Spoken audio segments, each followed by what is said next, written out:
It's a tale as old as time. An escaped psychopath escapes from a mental hospital and goes on a killing spree, murdering high school teenagers that are clearly too old to be high school kids. We watched Halloween Night. We watched it so you don't have to, so you know what time it is.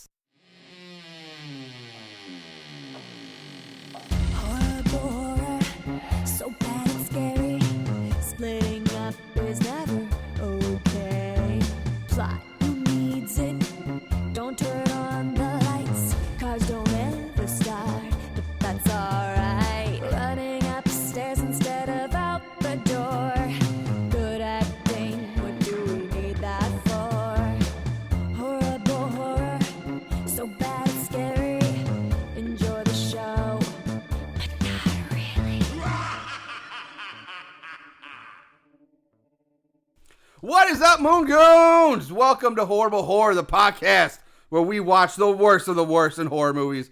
Movies so bad they're scary, as we like to say. I'm your host, Mr. Marshall Hampton. With me, as always, my buddy, my co-host, Mr. Aaron Southworth. Aaron, how are you doing this fine October evening? Marshall! That sounds kind of disgusting in my headphones. Well, that's kind of gross. You know what was also kind of gross? I sat down in an awkward position and my dick bent all weird. Oh, that's the goodness you get here. That's the real talk. That's the real talk. That's the real. You know, people don't talk about dick positioning and the uncomfortable plight that the male has to go through when they sit down funny and the dick is all weird. The occasional awkward sit down where your dick just doesn't lay where it needs to. And then you gotta like reach down, like grab it and like kind of yank wiggle it around. And if like you're in a meeting and there's other people in there, you gotta subtly kind of wiggle your dick around, get it up. Yeah, that's the shit you don't hear anywhere else. Nobody else has the courage, has the balls, dare I say, to talk about awkward dick positioning. And bring it to the public awkward eye. Little dick wiggle you have to do. I'm gonna play some like Sarah McLachlan music in the background on this. It's sort of like the strife, the injustice of improper dick positioning. We just lost half our female listeners. Maybe gain some males. All two of them just went bye.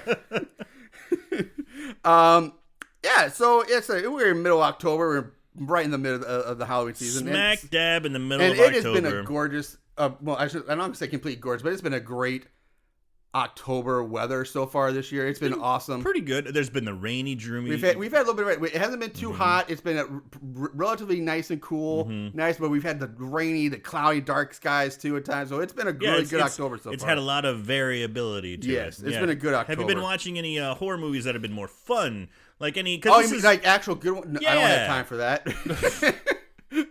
I don't have time to watch some good horror movies out there. You haven't sat down and watched a couple? No, I have not. I think I was driving the other day. I was thinking I was actually driving this morning on the way home. I was like, oh God, it's Halloween. I used to watch like Halloween every year. I need to watch my Halloween rotation. But I was like, God, I just haven't had time between kid and the podcast and just life in general to enjoy a good movie. Just for once. Take some time for Marshall. Pop a beer. Okay. Oh, that's a good idea. Let's do that. Oh, there we go. Watch a good horror movie. Take some time. Like I watched Halloween 4 for the first time. Yeah, I can't believe. I wanted to slap you when you told me that the other day. I haven't seen Halloween 4 yet. I really almost like instinctually just slapped you, and I can't believe. Pretty good. Yeah, number 4 is actually a good one. Yeah, and number 5 and number 6 I still haven't seen. Oh, and I did watch. Oh shit, what was it? Oh crap! Now it totally escaped me. Oh well. But I did watch The Babysitter on Netflix. Which isn't too bad. It was fun. It was more like Scott Pilgrim in a satanic movie. Like that's.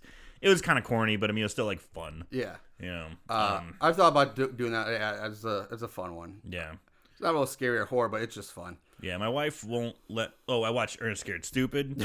Hey, that's good, man. I like it. I watched Hocus Pocus. Those are the ones my wife. Fuck Hocus Pocus. Fuck you. Hocus Pocus is awesome. No, I don't understand this. Like, all of a sudden, like everybody and their fucking mother is like going balls crazy over Hocus Pocus. Like all of a sudden, like the movie's like 20-something years old or something. I don't even know how old it is, maybe more. But now all of a sudden, everybody's like, Hocus Pocus is the greatest movie ever made. I'm like, what? Fuck that movie. Fuck Bette Midler. I'm not that crazy like for the movie, but I enjoy it. I have a lot of fun. I like the guy his name is Ice. I like that a kid gets bullied. I like Sarah Jessica Parker's boobs. I mean, yeah. It's still fun. On the cat, the guy with his mouth his mouth shown shut. Thora Birch is a child actress, nails it. It's pretty good. All right, I just whatever. It's for kids. Your daughter will probably love it. I know it's for kids. I'm not saying it's not. Like, I don't have anything against kids movies. I watch kids movies all the time with my daughter, but I don't know. I just hate that movie. I don't understand why everybody's going. When's the last time you watched it? Probably like whenever it came out. Oh, well, that's your problem. Of course, you didn't like it when you were. And first of all, I also hate Bette Midler. I don't want anything. I don't want to ever watch Bette Midler do anything. What do you have against Bette Midler? I hate Bette Midler. Fuck her. I don't know. I don't like her, but at the same time, I don't have anything against her. I don't know. Anyway, we're getting way off here. I just don't want to talk about this movie. Because we watched Halloween Night. Yes, from 2006. Not Halloween. Yeah, not the good Halloween. Halloween Night.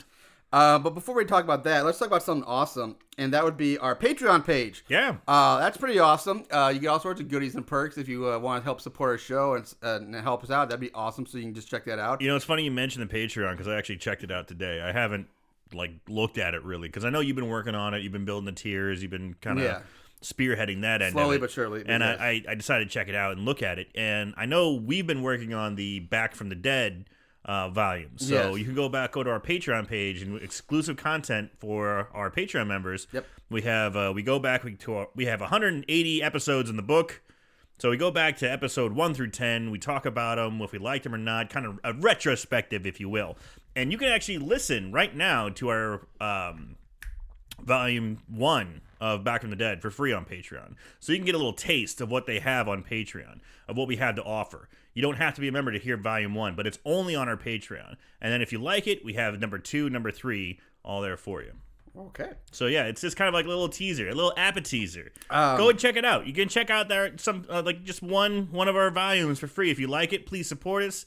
If not, just tell a friend. Just tell somebody. And there'll be more bonus Patreon only content. We got a few watch along episodes that we're gonna do that are gonna be just for Patreon only. We're gonna be doing one coming up where we go back and we're gonna rewatch some of our kind of most memorable movies or ones that really stood out that we'll do those as a watch along. People are liking the watch alongs. So be ready for check those out, but that'll be Patreon only. But speaking of awesomeness, somebody else that's really awesome is Jason Morgan. He's fucking awesome because he's also our newest Patreon member. He signed up. Be like Jason. Jason's the man. So yeah. Thanks, Jason. Fuck Mike. I want to be like Jason. So for those of you who grew up in the 80s and early 90s, and actually know. Be like Mike, like Michael Jordan. Yeah.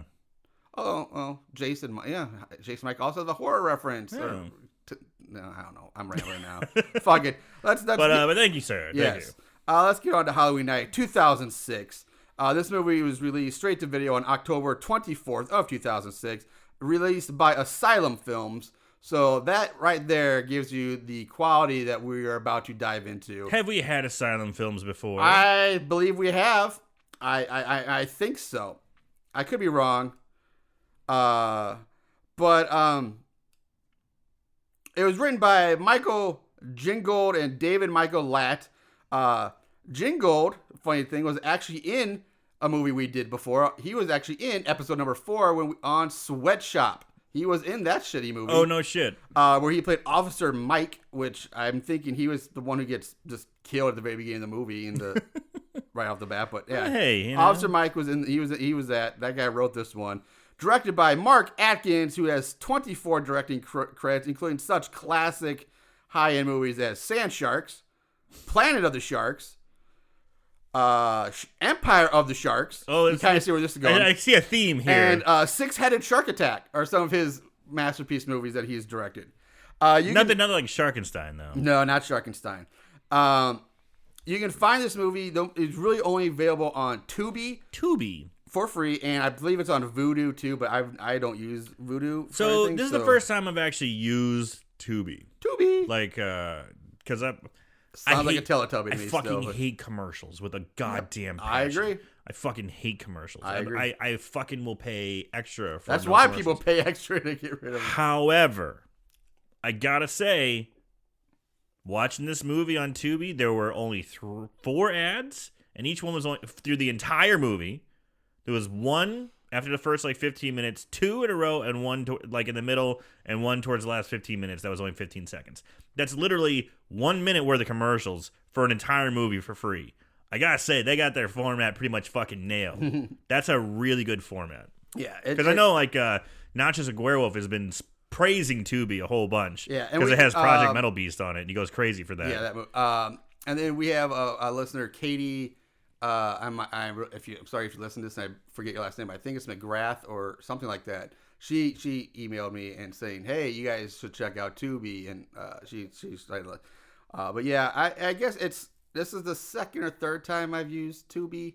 I still like you. I can't send the commercials, but it is what it is. It gives us great movies like Halloween Night from 2006 for free. It's got a shit catalog, which is right in our wheelhouse, baby. Yep. Woo! Move on to the cast. We have our main. Oh, there's my dog barking in the background, running upstairs. So forgive that. Anyway, our main girl Shannon is played by Rebecca Cochran.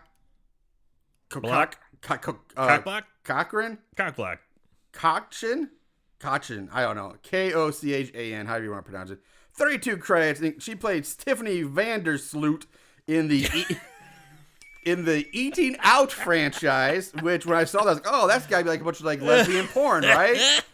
No, it's actually like gay porn. Not like man gay. It's not porn, but it's like a franchise of weird homoerotic gay guy movies or something like that. I don't know. Kind of like Kissing Darkness.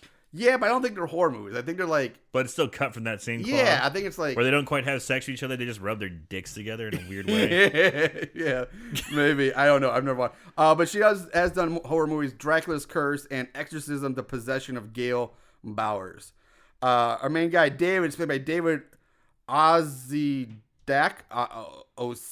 Whatever. Fuck. There's some names here for you, buddy. Also in Dracula's Curse. He was also in Pirates of Treasure Island and Snakes on a Train, which those two are also fine Asylum Films movies. Our villain, Chris Vale, is played by Sean Dury. He was also in Snakes on a Train, and this makes his second appearance on Horrible Horror because he was in Night of the Living Dead 3D, where he was Kitchen Attack Zombie. Then we have Kendall, played by Amanda Ward. She was voted Scream Queen of the Year at the Modesto Film Festival in 2009. That's all there is to say about her. And lastly, Janine, played by Amelia Jackson Gray. She's got 30 credits, including The Campaign, which is the Will Ferrell, Zach Galifianakis movie, which was funny. That was really good. Yeah. That was like a weird sleeper one. That was a good movie. That was a good movie. Yeah. Journey to the Center of the Earth, the remake, Snakes on a Train. And she did some voiceovers for the Star Wars The Old Republic video game. And at one point in time, she was married to Scream actor alumni Skeet Ulrich. Skeet. So that's all we're going to talk about in the cast. Now it's time to grab your candy corn, and we're going to get into Halloween Night 2006. We're getting full-size Butterfingers, baby. Crispity, crunchity, peanut buttery. Better lay a finger on my Butterfinger. Hell yeah, Bart Simpson style, baby. Let's go. So the movie, we open with a black screen with based on actual events written on it. And I'm like, well, that's complete bullshit. And you know, again, another good sign of what we're in for. Deep sigh. Yeah. Then we go to the Vale house where two masked men are holding the father at gunpoint while the son, Chris, is hiding underneath like a bed or a couch or something. The masked men grab the mother, rip her dress down. We get full boobage in the first 45 seconds of the movie. Oh, but there's nothing quite like aggressive rape to start off your movie. Exactly.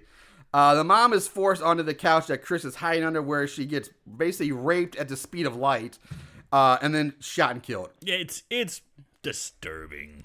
Like the first, I mean, it's like smacking you right in the face with like an aggressive rape scene where the dad's like, the kid's watching from underneath the couch. Yeah. The father's held with a gun to his head as they watch, and it's uncomfortable. You don't actually see the rape. I mean, it's shot from underneath the couch. But I mean, you get it, but it's like, yeah, but it's not cool. But again, it's not that short because it's over in like literally like 2 seconds. It's pretty quick, the fastest but rape still, ever. It's like, oh, this is how we're starting the movie. Yeah.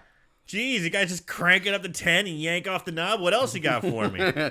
After she's dead, the father's released, who then looks at his assailants and is like, why the fuck did you kill her? And now we're like, okay, basically the father was behind this and this was a setup. Yeah, all along. It was like a weird... So, it didn't make sense. No, it doesn't make any sense. Because he's got a gun to his head, he's held at gunpoint, the guy's raper then killer, and he goes, well, why'd you kill her, bro? Basically, it's like, so were you planning... The plan was just to have you come in and rape your wife? Rape my wife, please, and be on your merry way? Yeah, apparently that was the original plan. Like, what? Normally it's the other way around. It's like, kill my wife. Like, dude, why the fuck did you rape her? Just kill her or something. Nope. I wanted you to rape her and not kill her. And they were like, the deal's a deal. The deal's done. It's whatever's done is done. Apparently there was some deal. There was like a contract. Never comes back. No, never does. So for some dumbass reason now, Chris rolls out from his hiding place, and it turns out his mom's still alive, and she's moaning in pain. The other masked man, who didn't rape her, shoots her in the head. The bullet goes through her head, punctures a steam pipe that Chris just like happens to be leaning up against. Burning hot steam blasts Chris in the face, burning him. And we fade to white, and we jump to 10 years later, and we go to the famous Linda Vista Hospital in LA, which is now supposed to be just a random mental institution. But it's that same white shutdown hospital you've seen like every low-budget movie ever. Which is also supposed to be a real haunted site. Is one of the famous supposedly haunted. Anyway, now we see an adult Chris locked up in his white cell. Now remember, Chris is supposed to be a burn victim for getting burned from steam.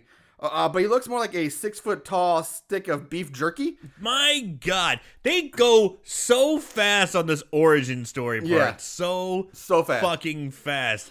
So... The kid got burned by steam. I understand steam can be pretty brutal. Yeah.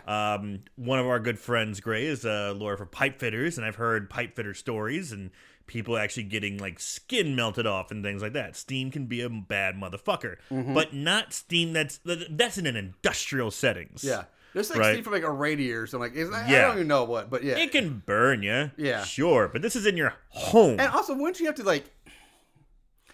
I would think to be burned that bad, you'd have to be like exposed to it for like a long time. Yeah. Like just, it's not like if you're getting burned by steam, you're not going to stand there and take it like, fuck, that hurts. Get out of the way. They do show the steam hit him in the face, but when they show him, he's got short sleeve shirt on. Yeah. And his hair is gone, and he's got a few patches. Like Marshall said, he looks like beef jerky. His arms are completely everything. He looks like I said, a 6-foot-tall Slim Jim. A Slim Jim. And he's just about. He might be just about thick as one too. He's skinny guy. Slim Jim with teeth. But yeah, the makeup is so fucking bonkers. It's insane. I mean, he looks more like a goddamn zombie that's been decaying for years and years than a burn victim. Complete. Like there's no way he could be alive. That was my very next. There's no fucking way a human being who was burnt that bad, looked like that, would actually still be alive. Right. He would be dead. And if they didn't do anything like skin grafts or correct it, shame on the doctor. Shame on That's them. a crime against humanity. Yeah, like so that alone. I mean, even the lady who got her face ripped off by a monkey had some surgery done. It's very true. Even she wears a veil. Yeah. And if he is that burnt, wouldn't his skin be so like dry? Like wouldn't they have to like keep him like wrapped in like wet bandages or like olive oil or I don't know. Olive oil. Not olive oil. Aloe vera. Like lotion or something. Like I don't know. Like not olive oil. You're gonna throw him on a steel and just grill him up. Only if you get the cold press. Extra virgin. Yeah. I don't know. But yeah, there's no way. Yeah. So anyway, these two orderlies decide to fuck with Chris because he always. It's a movie, so that means every orderly in every hospital has to be a complete dick to every patient ever. You've heard me gripe about it, Moon Goons. I worked in a mental institution. This shit would never fly. So they put on masks that kind of somewhat look like the masks that the guys who killed his mom were wearing. And he's like, I love fucking with this guy. Look at him go crazy. Whoa. So apparently he does this all the time. Enough that it's become like a normal shtick. Yeah. So of course this goes horribly wrong for the orderlies.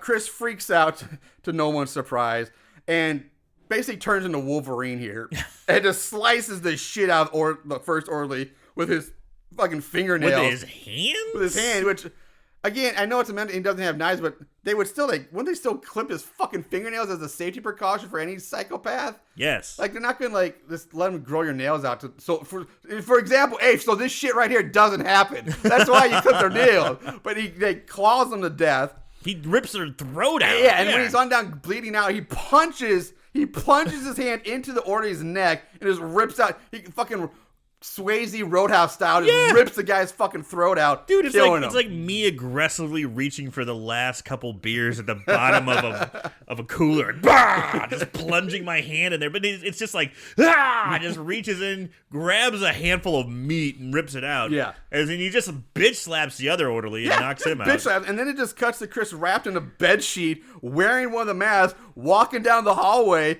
He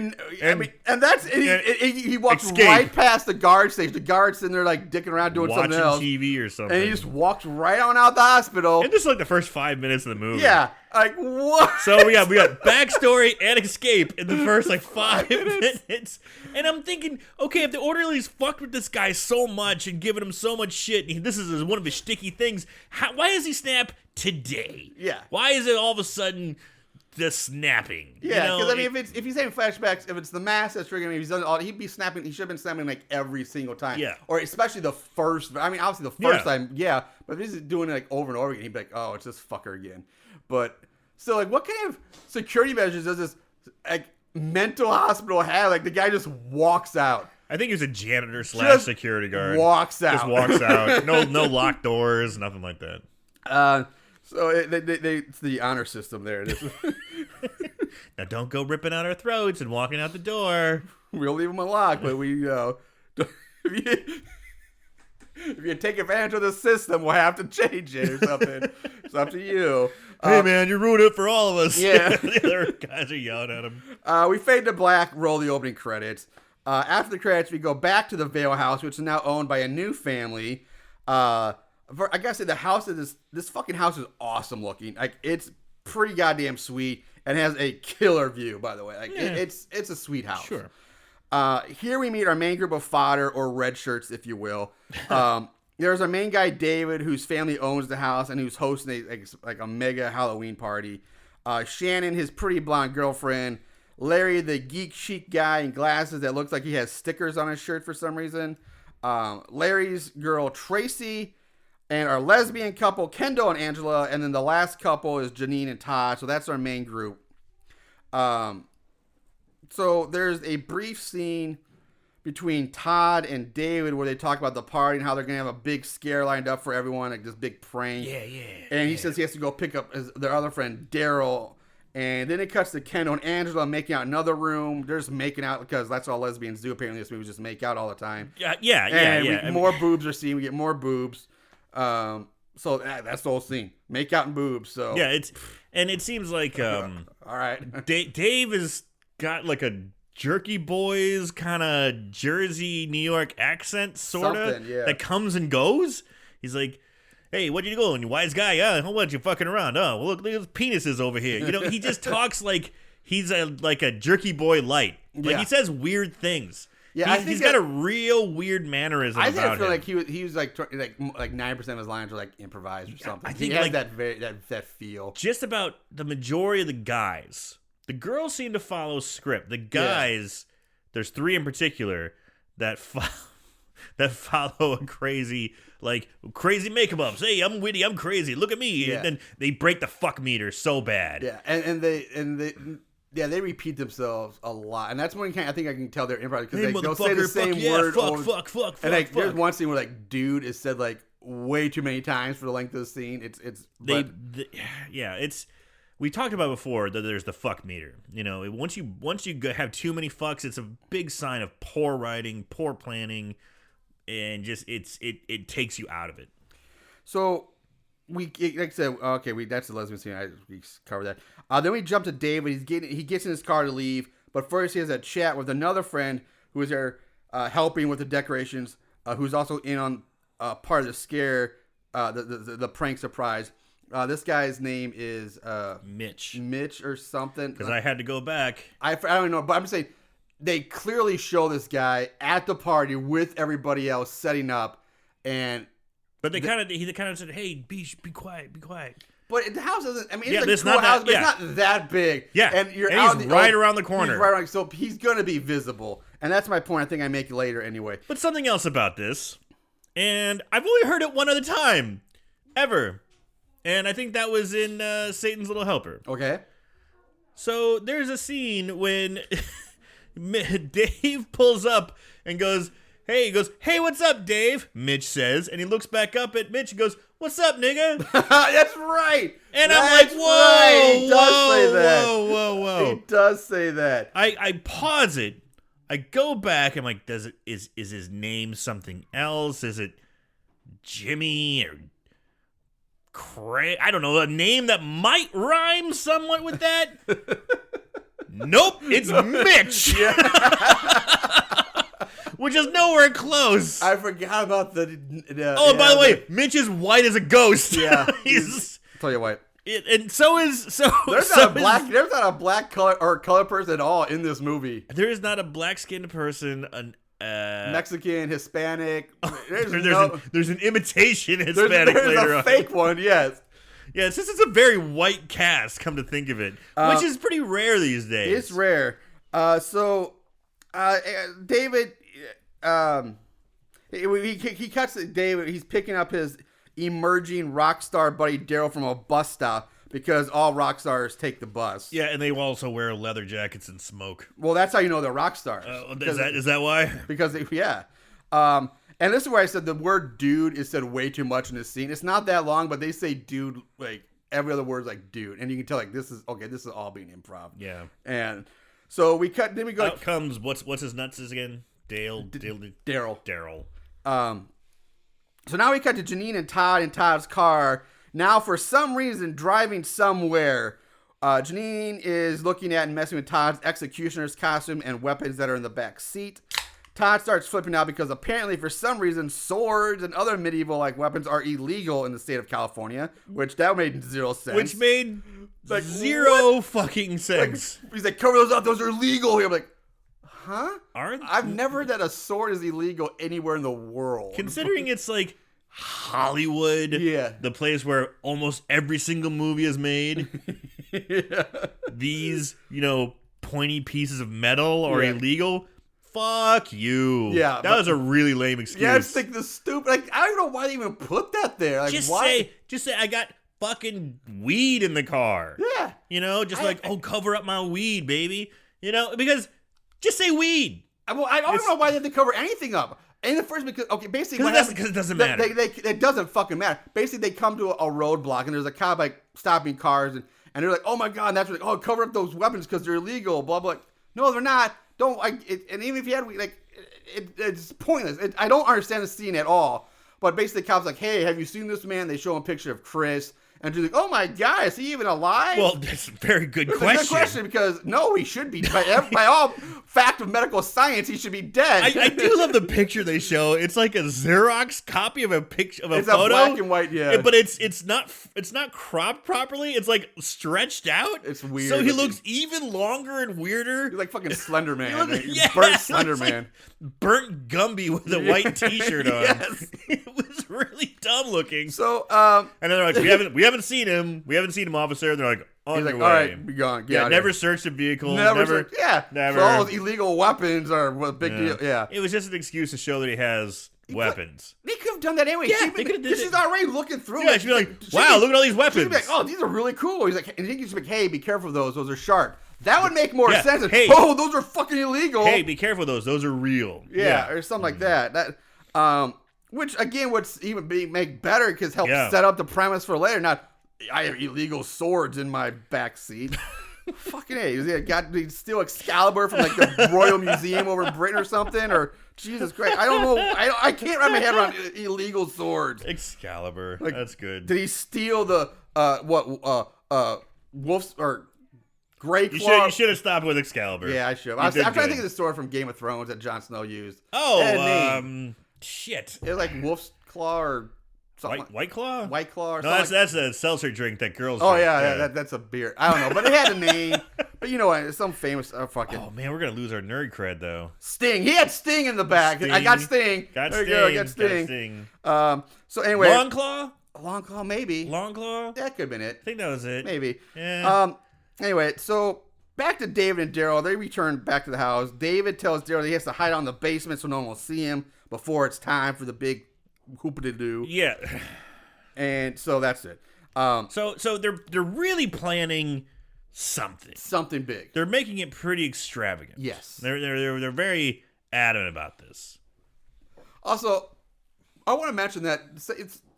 I know they've mentioned it. A couple different people mentioned it throughout the movie at certain points, but they hammer home that these guys are supposed to be high school seniors, and holy fuck, they look like they're like college seniors. I didn't get high school. I got there in college. No, like one was away for a semester studying, and he like the one who was like, yeah, he came in town because because the lesbians later said, how are we gonna get any studying done next year or next semester? Because they're like, he says this is our big party before we graduate, and like they're talking about high school graduation. I got college all the way. See, I got high school. I got college. All right, well, yeah, which makes way more sense. It would make sense, but to me, I got high school because they were saying things about graduation and then next semester, like being roommates next semester. Yeah, you still do that shit. All right, I'm not gonna hammer home. Whatever. I got high school. College. I hope it's college. I hope I'm wrong on this because there's no way they look high school. Don't worry, you're wrong. All right. Thanks. So, anyway, we go back to Todd and Janine. They pull into a gas station to fill up. And I'm still really fucking confused as to where they're supposed to be going and why they're driving there in the first place. Because it makes zero sense to me. Todd gets out of the bathroom, gets out to go to the bathroom to put on his costume while Janine pumps the gas. So that's why I'm confused, because basically all I'm getting from this is that for some unknown reason that I can't guess or figure out, Todd had to drive so far away from the house that they had to stop for gas just to put on his costume for a Halloween party that they were already at. Like, there's never any explanation why, because we see them arrive at the party with the big group to set the decorations. They're there. Did he leave to get his illegal weapons? No, with his costume? They were there setting up, and then they're gone. They're just driving far enough away that they had to stop and get gas. Are you sure? So far away that they had to stop and get gas. Who fucking cares? Okay. It drove me. I can't. It's like, this makes zero sense. It had to be to go get the weapons and shit. But why were they there in the car in the first place? Then you were at the party already. You were already at the party. Weren't they driving back? What? To the party? Weren't they driving? They were already at the party. Fuck it. Who cares? Why would they be driving back? They're already there. They left for some. I don't know. It makes zero sense. So, anyway, like I said, Todd goes to the bathroom to change, where to no one's surprise, he comes face to face with our killer, Chris. Chris kills Todd, pretty much, it's by stabbing him through the mouth and out the back of the head with, like, this giant, weird-looking knife. Yeah, Todd has. So, Todd's trying to put on his costume, drops a knife. Yeah. And, out comes Chris the crispy critter. And he, he's Chris. Like, he kind of goes, oh! And he recognizes him. And he's like, oh, hey, dude, cool costume. Trying to like get out the door. He grabs the knife and he's holding it like he's looking at something he's never seen before.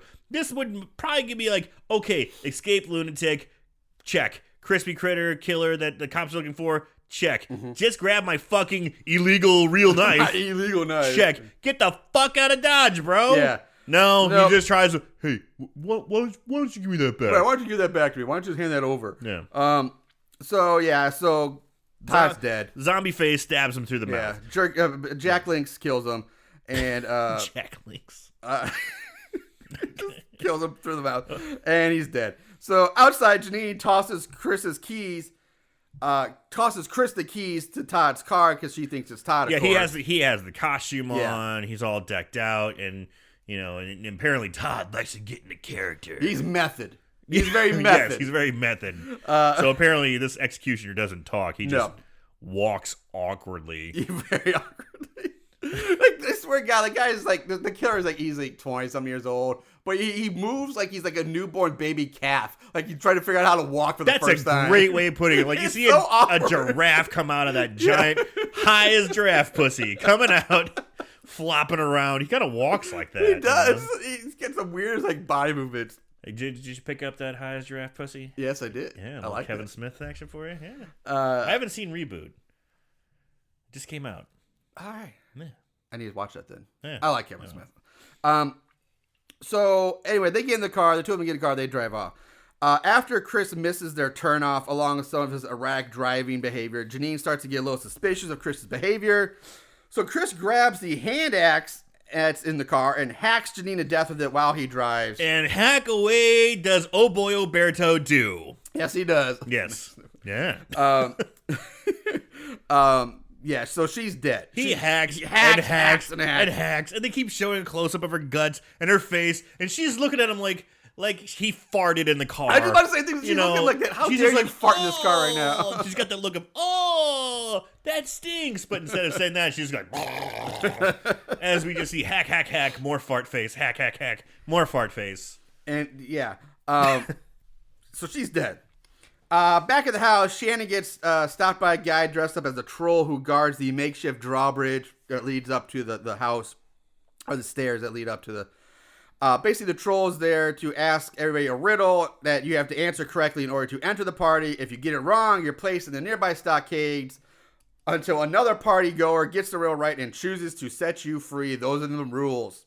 Anyway, she gets the riddle right. She goes in. I do like the... I actually liked it, too. I thought that was like, oh, that's fun. Because the party is like medieval theme. Like our main group, anyways, is like very... like medieval rants, like kings, queens, court jester, wenches. Yeah. So you have the gate troll, the bridge troll asking the riddles and the stock, and then of course the executioner and all that. So I like the theme. Like, okay, that's cool. I'm okay with that. Yeah. So then we see shots of a thunderstorm rolling in that are shown. A thunderstorm that never ever shows up. Seriously, they keep showing like this B footage of thunderstorm rolling in and lightning and all this. Never fucking rains in this movie. Never. It's like they just forgot halfway through. Like, oh shit, we forgot about the thunderstorm, guys. Oh, we should have kept showing that storm. Fuck. That B-roll storm. Watch out, a B-roll storm is rolling in. Don't worry about it. It's just B-roll. At least it wasn't as bad as Minutes to Midnight. That one was the worst. Watch out of storms. That was like a main theme in the whole movie, which never came. At least this one was just flashes. Yeah. But yeah, that was funny. Meanwhile, Shannon and Tracy are putting the finishing touches on their costumes while Larry's in on his laptop or computer looking up Chris Vale. He gives us some more backstory exposition dumping here, and we learn that supposedly the body of Chris's mother was never found, just her blood and brain fragments, and that her father, or his father, ended up killing himself suicide afterwards. Now, of course, we never saw this, so... we haven't seen any of that yet. So we jump ahead to the party. The house is packed with costume party revelers. They're all outside waiting to come in. Yeah, there's a big crowd. Yeah. David gives Shannon a necklace that he says he found in the house, which turns out to be Chris's mother's necklace, which I also is such bullshit because you're telling me after all these years, it's been like at least 10 years, that this necklace has just been lying around this house that nobody's found this necklace in 10 years. Oh, that's the bullshit? Well, some of the bullshit, but it's pretty bullshit. Yeah, but it also looks like a cheap Batman. It does. It looks like there's like a little Batman emblem on there. It looks like the classic, like 1989. It looks like the piece of like shitty goth jewelry you get at Hot Topic, like the goth, like the goth going to high school, like, or at Spencer's. I'm goth now. Like, it really the pewter kind of. But it just has like some generic bat on. It's like, dude, I'm goth now. Me and my 7th grade girlfriend used to go to Spencer's and steal that shit all the time. Look, I got you a little demon necklace. It's got ruby eyes. I love you, baby. Let's make out to Metallica. That was my life. Sounds pretty awesome. Hi, Angie, if you're listening. How you doing? Drop us a line. I'll hear how you doing. Anyway, so, yeah. So, yeah, the Batman necklace. Yeah, the Batman. So, time passes, and we see a guy dressed up as a friar or like an old monk or something being asked the riddle by the troll. Only now, at this time, we see there are 2 other people locked up in the stocks who apparently have gotten the riddle wrong. Friar dude gets the riddle correct, chooses to free the cute girl instead of the dude, which is 100% the right choice to make. Yep. And that's it. That's the scene. Do you want to regale the audience with the riddle? I didn't write down. Let me see if I remember it. I mean, I get it, but let me try at least come close to it. Okay. All right. The riddle goes like this. It is found in a man's pants. It has one hole and a long shaft. And as hard as something. Yeah, with a long, hard shaft. Yeah. If you put this into the right hole, many pleasures it can give. Wonders you will behold. Yeah, wonders you will behold. It rhymes, yes. What is it? Yeah. And everyone, of course, thinks it's a cock. Yeah. Oh, you know, your it's dick. a dick. But no one says that because everyone's too clever. Yeah. For it is... a key. A key. A key. So, yeah. That's basically the riddle. I didn't write it down. Yeah. Not word for word, but that's basically it. So... And it's kind of funny because the Froll's getting frustrated because everyone's getting it right, except for two dummies, I guess, who got locked. Well, he's also getting drunk because he's poor guy, poor bastard. Like, who did he piss off? Like, who would be like, yeah, dude, I'll be there troll outside. I don't want to be in the party where the fun is and all the girls. I don't want to stand outside by myself all night. Reading limericks. His dumbass riddle. Yeah. I mean, the only thing he does have a flask which he's constantly drinking, so he's getting drunker and drunker throughout the movie. Troll drunk. So at least good for him because I felt bad for the troll, that poor schmuck. So anyway, David calls Daryl on his cell phone and says, hey, it's time, coming up in 15 minutes. We cut to Daryl entering the party, and he starts hitting on every girl he sees. So Daryl makes his appearance. So I'm thinking, okay, here, we're putting the plan into action. Yes. Right? So something's going to happen. I'm really curious as to what's going on because they really hammered this home at the beginning of the movie. Yeah. So, yeah. So, yeah, and basically he just goes around hitting on every girl, and being real an asshole. Aggressive. Yeah, just being an asshole. Like over the top. Yes. Daryl actually gets recognized by one of the party goers because he's like, dude, I saw your show last night. You were awesome, blah, blah, blah. So David has to come over and distract the party goer to get his attention off of Daryl, and then sends that party goer on an errand to go pick up some sound equipment for the VIP room or some bullshit like that, just to get him out of there. Yeah. So we go to that same party goer outside. He's heading to his car. He gets in his car. He's about to back up and leave when Chris pulls up in Todd's car. He's right. Pulls up Todd's car, blocks the other car from being able to back out. Hey, bro, I gotta get out of here, man. Yeah. So party goer's like, buddy. Hey, buddy. Buddy. Yeah. All of a sudden he becomes Canadian. Yeah, he's South Park Canadian. Hey, buddy. Hey, guy, I'm not your guy, buddy. I'm not your friend. Bye. Hey, buddy, move your car. Can't you see I'm trying to get out of here? Buddy, get out of here. Hey, buddy. Like a square person. His jaws. Can't you hear me talking, buddy? Hey, buddy. But he's not being a dick about it. He's like, hey, dude, come on. Yeah, he just says buddy a whole lot. Yeah. The part he gets out, he's like, hey, dude, can you move the car so I can get out? Chris just like fucking just kills this poor sap by hacking him in the face with a hand axe. Yeah, they get out. He gets out of the car, and the guy's like, "Come on, buddy, just move the car." Wham! Yeah, right. Face axe meets face. Yeah, and he's like wiggling it back and forth and trying to get out. I will say something. Let's just talk about the overall cinematic presentation of the kills. This is a low budget movie, and they do a pretty decent job. I like the kills actually. They do a pretty good job. Yeah. Of doing the kills with close-ups and whacks and the gore. I mean, the kills I think are actually for this level movie really good. I agree. They do a good job with the blood effects, the practical effects. I think the kills are very solid for what they had to work with. We've seen a hell of a lot worse. And this is 2006. Yeah, I've seen. Yeah. I've seen. So I was very pleased with the kills. I had nothing to really complain about. Yeah. So, inside, Daryl continues to be an ass to all the girls. He starts hitting on Kendall, the blonde lesbian, who for some reason has a mic pack clipped to her bra, which I don't understand why she has that. What? A microphone pack. Like, did you not see like the little black box dangling off the back of her bra? Nope. It's so clearly, every time she turns on, there's a black, like, square microphone back. It's like one of those portable mics. They clip it on you, and then you like the little clip-on mics. It's just clipped on the back of her dress. That might explain something. Because I was like, what? Like, she's dressed as a Renaissance girl. Why does she have a microphone pack strapped to her? That might explain something. I don't know why, because, like, nobody else does. Well, not that they can see. Yeah, but why would you... If that's the case, if they are wearing individual mic packs, which one, like the other girls aren't, if they're strapped to the back, like you always strap them to the back. Or they're like, hidden better. But they're not, you don't see them. They're not bulging out. This girl's just like, oh, and then how do you let that on camera? How did you not see that? Oh shit, we see the mic pack. Let's just have you turn slightly so we don't see that. Well, dude, take 3. Please back me up on this, especially in that first act of the movie, the beginning part of the movie. There's obvious dubbing going on. Like David's talking on the phone, and his words don't quite match up with his lips, and he's talking with other people, and they just don't match up right. There's obviously they've gone back in the studio and talked over a microphone to mimic what they were saying before. It's really plain as day. Or their audio track and their film does not match up. It's off by half a second. It's really bad. So I'm thinking maybe if they were using wireless mics or mics that like on their person, they just weren't picking up right. It sounded like shit, so they'd go back in the studio and re-record it. Especially the first act, man. Their mouths do not exactly match up. I will admit, I did not notice. Oh, I noticed it right away. I didn't. I was either not paying that enough attention. I was too busy either writing or watching other stuff. But I did not pick up on that. I was intensely watching. I did pick up on the fact that, oh my God, there's her mic pack, clearly as day, right there on her back. I totally missed I've that. never seen that in a movie. They not.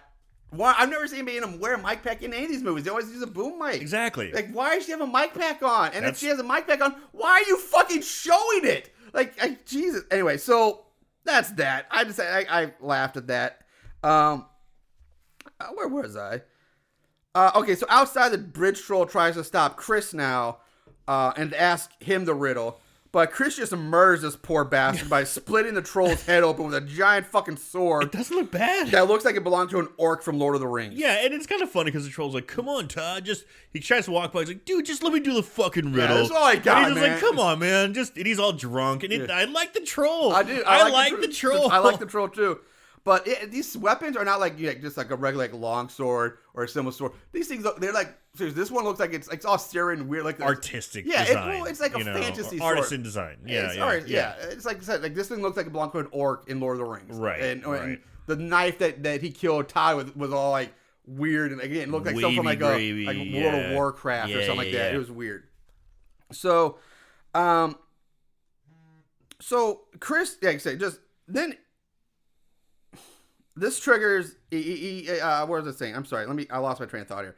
He kills the troll, and then he kicks the troll's body into the stockades, which knock over the stockades, and he falls to the ground next to the stairs. Face first. Chris enters the party and immediately sees some dudes in masks.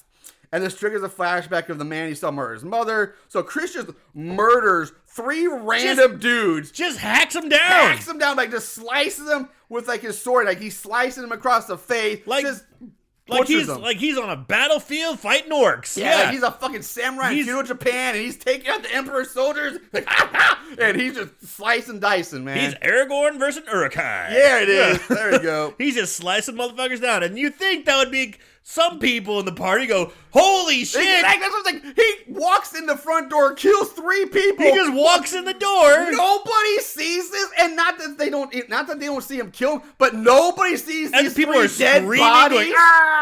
Going, nobody finds the bodies. He never moves. The bodies should be laying there the whole time. People come walking around. 3 dead bodies. Nobody sees them ever. Doesn't fucking matter. Just whoop. Right by the front door. Yeah, like Marshall said, he sees the party goer with the same mask on, freaks out, cuts 3 people up. And the third guy wasn't even wearing a mask. No. He was like just there. Yeah. He's like gonna wear like a baseball uniform or something. Like one guy was like a wizard. Yeah. And it's like, what? Yeah. What? Fuck it. Just keep going. Exactly. So he goes into the next room where he bumps into Shannon. Of course, she thinks it's Todd. She's talking to him like, hey, Todd, blah, blah, blah, blah, blah. Costume looks so great, Todd. Oh, you must really be in a character. You're not going to talk to me? Okay, I get it. See you later, Todd. Chris refrains from killing Shannon because he sees her wearing the Batman necklace. The bat signal necklace or whatever. And he starts getting like flashes of his mom. And it's very Friday the 13th ripoff. Yeah. Like, it's Friday the 13th did it better. Are you going to be a good boy, Chris? Yeah, Chris, you a good boy? Yeah, Mommy loves you, Chris. She's blah, like blah, blah. slutty hot, though. She is slutty hot. Slutty hot and mom. But she's talking to her son like... Yeah, like he's like... She's talking to her son like her son's like her... her submissive She's sex gonna toy. Spank him later. Have you been a good boy? Yeah. I'm like, it's like, what the ooh. fuck? What's going on in that house? What the fuck is Well, going this on? kid turned out so fucked up. Jesus. So, Chris ends up in the main party room where he's spotted by David, who of course thinks it's Todd. And he's like, oh, okay, Todd's here. Time to go. Let's get this prank going. Time for the prank to commence. Yeah, so time to start it. So this prank scene goes on way too long. I'm gonna shorten down. Just here's basically breaking down what happens. David acts like he doesn't know Daryl, who's been going around being rude and hitting on every girl. People have been kids. complaining about him. Yeah. Yeah. So David tells Daryl that he has to leave the party. Daryl refuses and starts getting physical with David. They get into a fake fight with Daryl getting on top of David, pretending to choke David out. Todd's supposed to charge in and try to break up the fight as the executioner. He's the muscle, which Chris, dressed in Todd's costume, actually does in a way. He's like, oh, I don't know. I want to kill this guy. I want to kill these guys. So Daryl sees Todd, a.k.a. Chris, coming at him. It's like, okay, we're on cue. With his hand axe. He's got the hand axe out. So Daryl pulls out a gun and points at Chris, like, stops. And it's like, oh, shit, okay. And gun. Chris stops in his tracks. Yeah, like, okay. Daryl then holds David hostage. Larry pulls out his cell phone to call the cops, but so does Shannon. 30 seconds later, a cop shows up. Daryl, holding David hostage and everyone else at gunpoint, forces the cop to hand over his gun and car keys, which a cop does, which, again, would never fucking do. Well, he takes Chris hostage. Or he takes Chris. Eventually, he has Dave. Daryl has David. Okay. And I also like the fact that there's a scene, like, they shoot it from behind, like, the angle from behind Daryl and looking at the cop. So you see him holding up one gun with one hand. Like, I got this gun. He's supposed to be holding on to Daryl with the other. But then he reaches out that hand and takes the cop's gun. So he's got both arms extended with guns, and there's nobody holding David. David, he's totally let go of his hostage. He just stands there. But anyway, so the cop hands over his gun and keys. Daryl leaves, taking Chris, who he thinks is Todd, is hostage now. The cop tells David to give him his keys so he can go after Daryl. So David gives the cop the keys. The cop leaves to chase down Daryl. And who is that cop? Well, hold on. We're coming. Okay. However, shortly after that, the real cop shows up. The ones that Shannon called. Yeah, like Larry called also. Like, yeah, people were calling the fucking that's what I'm thinking. cops. Like, Larry, I think. I don't know if Larry was in on it. I wasn't sure. He even says, I called the cops. Okay. So, yeah, people call the cops. This forces David to confess that all this was just a big Halloween prank. All this was just a goof. All goof, guys. Shannon gets really pissed off at David, storms out. People are like, boo. Yeah. The real cop ends the party, tells everyone to go home. The party, all of our random partygoers leave. Several of them toss their red Solo cups on the dead body, the bridge troll, as they pass him. He's like, oh, look, he's troll drunk. Yeah, he's troll drunk. He's passed out. We cut to Daryl and Chris in the car. They pull over. Daryl lays into Chris for nearly blowing the prank. Chris gets fed up, pulls out the gun, tries to shoot Daryl, but the gun's empty. He's like, what are you doing, man? Yeah. What are you doing, bro? What are you doing, bro? What are you doing, dude? So instead, Chris wraps Daryl's seatbelt around Daryl's neck several times, pulls it tight, choking Daryl until he passes out. Dude, what are you doing, dude? Dude, I can't think of any other word than dude. Dude, I gotta sing tomorrow, dude.